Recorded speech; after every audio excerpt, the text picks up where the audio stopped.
नमस्ते दोस्तों, स्वागत है आपका प्रज्ञान यूनिवर्सिटी में।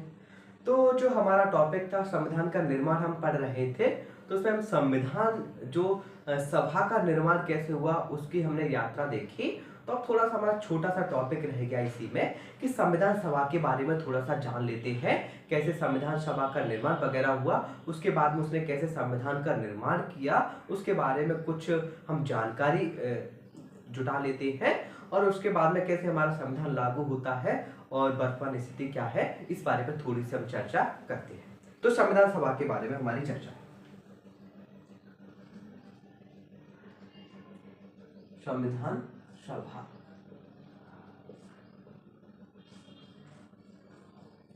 संविधान सभा के बारे में तो सबसे पहला आपको पूछा जाता है कि जो संविधान सभा का जो गठन है या निर्माण है किसके तहत हुआ था।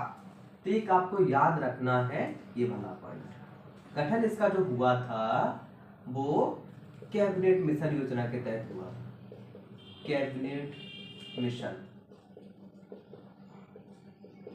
1946। तो कैबिनेट मिशन 1946 के तहत इसका जो गठन हुआ था, हमारी संविधान सभा बन गई थी।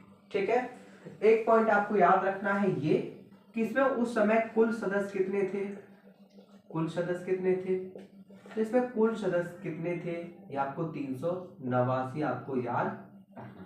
ठीक है ना, तो इसमें कुल सदस्य कितने थे, तो 389 जो कुल सदस्य थे ये भी आपको याद रखना है। इसमें से जो ब्रिटिश प्रांत के कितने थे, मैंने आपको पिछले वीडियो में बताया कि ब्रिटिश प्रांत से कितने थे और देसी रियासतों से कितने शामिल हुए। अब विभाजन के बाद स्थिति क्या हुई, विभाजन के बाद इसमें सदस्य कितने थे, तो ये भी आपको याद रखना है। तो विभाजन के बाद आप देखते हैं तो इसमें सदस्यों की संख्या घट के रह जाती है 229।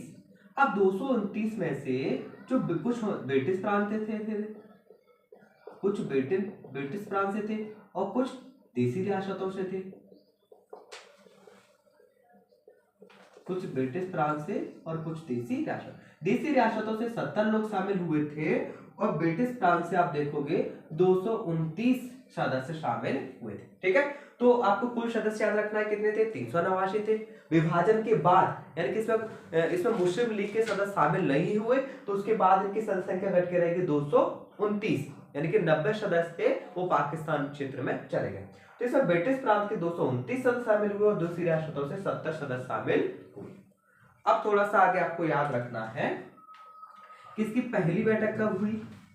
पहली जो बैठक इसकी कब हुई थी, तो पहली बैठक हुई थी इसकी 9 दिसंबर 1940 में। तो इसके पहली बैठक 9 दिसंबर 1940 में होती है और इसमें पहली बैठक में अस्थाई अध्यक्ष बनाए जाते हैं डॉक्टर सच्चिदानंद सिन्हा। इसमें अस्थाई अध्यक्ष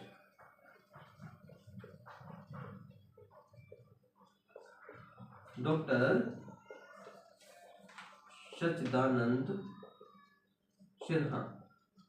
तो डॉक्टर सच्चिदानंद सिन्हा जो कि उस संविधान सभा में उम्र में सबसे बड़े व्यक्ति थे, तो डॉक्टर सच्चिदानंद सिन्हा को अस्थाई अध्यक्ष चुन लिया जाता है। ये आपको याद रखना है, बहुत अच्छे से याद रखना है क्योंकि ये बहुत बार प्रतियोगिता परीक्षा में पूछा गया। ठीक है ना, तो ये सबसे सभी जो फैक्ट लिख रहे हैं हम सभी महत्वपूर्ण बिंदु हैं, सभी महत्वपूर्ण बिंदु आपको याद रखना है। तो दूसरा फिर बैठक कब होती है, दूसरी बैठक जाके होती है 11 दिसंबर 1940 को। तो 11 दिसंबर 1940 को दूसरी बैठक होती है। इसमें स्थायी अध्यक्ष चुन लिए जाते हैं और निर्विरोध चुने जाते हैं डॉक्टर राजेंद्र प्रसाद। ठीक है, तो इसमें आपको याद रखना है इसमें स्थायी अध्यक्ष कौन थे, स्थायी अध्यक्ष डॉक्टर राजेंद्र प्रसाद। राजेंद्र प्रसाद के बारे में आप जानते ही होंगे, ये हमारे स्वतंत्र भारत के पहले राष्ट्रपति भी बने थे, है ना।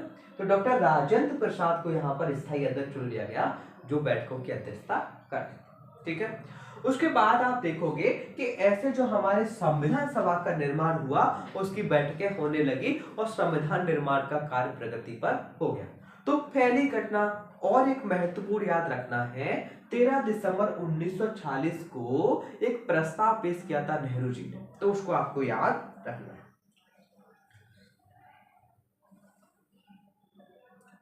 उद्देश्य प्रस्ताव, उद्देश्य प्रस्ताव ये कब पेश हुआ था? 13 दिसंबर 1940 को। तो उद्देश्य प्रस्ताव पेश किया था 13 दिसंबर 1940 को पंडित जवाहरलाल नेहरू।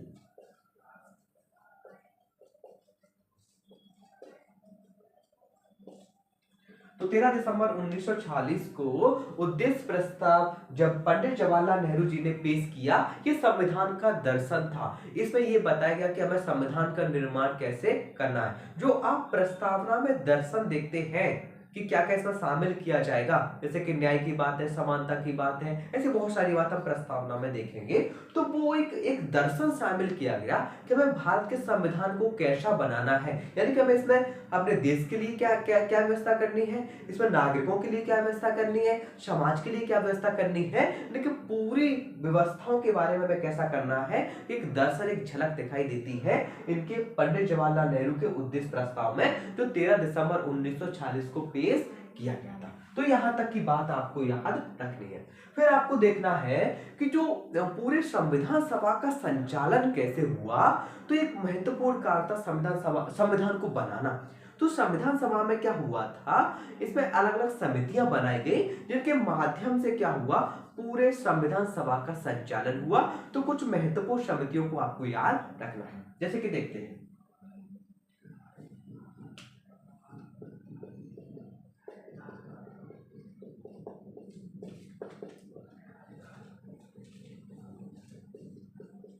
एक है संचालन समिति, संचालन समिति, संचालन समिति, इसके अध्यक्ष थे डॉक्टर राजेंद्र प्रसाद।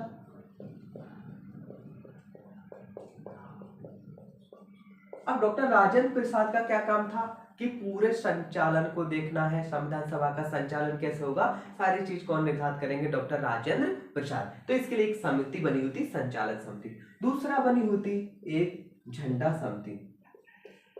तो झंडा समिति किसके लिए बनाई गई थी कि हमारे नेशनल फ्लैग कैसा क्या होगा, इसके अध्यक्ष भी कौन होते हैं, डॉक्टर राजेंद्र प्रसाद। तो ये दोनों समितियों के अध्यक्ष होते हैं, ठीक है। फिर एक समिति थी संघ समिति। तो संघ समिति के अध्यक्ष कौन थे, पंडित जवाहरलाल नेहरू।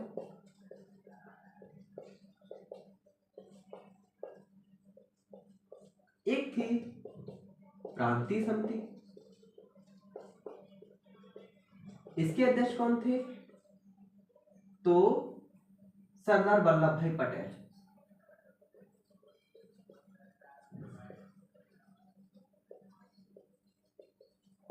भाई पटेल। एक समिति के अध्यक्ष सरदार वल्लभ भाई और पटेल थे। साथ में याद रखना है आपको, मूल अधिकार एवं अल्पसंख्यक समिति।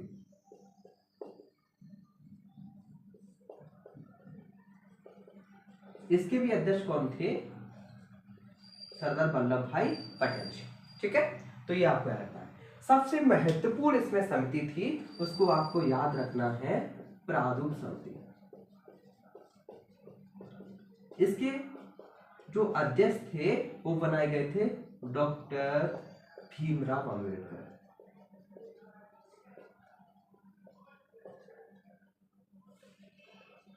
ठीक है, तो ये आपको याद रखना है। तो संचालन समिति झंडा समिति, इसके अध्यक्ष डॉक्टर राजेंद्र प्रसाद। संघ समिति पंडित जवाहरलाल नेहरू। क्रांति समिति और मूल अधिकार एवं अल्पसंख्यक समिति, इसके दोनों के सरदार वल्लभ भाई पटेल। और सबसे महत्वपूर्ण समिति थी प्रारूप समिति, इसके अध्यक्ष थे डॉक्टर भीमराव अंबेडकर। इसका कार्य था कि आपको संविधान के लिए ड्राफ्ट तैयार करना है कि हमारा संविधान कैसा बनेगा, इसलिए सबसे महत्वपूर्ण समिति थी। इसमें आपको एक पॉइंट याद रखना है कि इसका निर्माण कब हुआ था, तो 29 अगस्त 1947 को समिति का निर्माण हुआ था। इसके अध्यक्ष थे डॉक्टर भीमराव अंबेडकर। और कुल सदस्यों की संख्या पूछा जाए तो 7, अगर अध्यक्ष को हटा के पूछा जाए तो 6।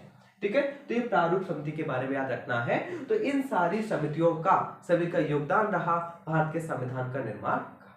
इस प्रकार 2 वर्ष 11 माह 18 दिन, कितना, 2 वर्ष 11 माह 18 दिन, 2 वर्ष 11 माह 18 दिन, इतने समय के बाद हमारा संविधान बनकर तैयार हो जाता है। और तैयार कब हो जाता है? 26 नवंबर 1900,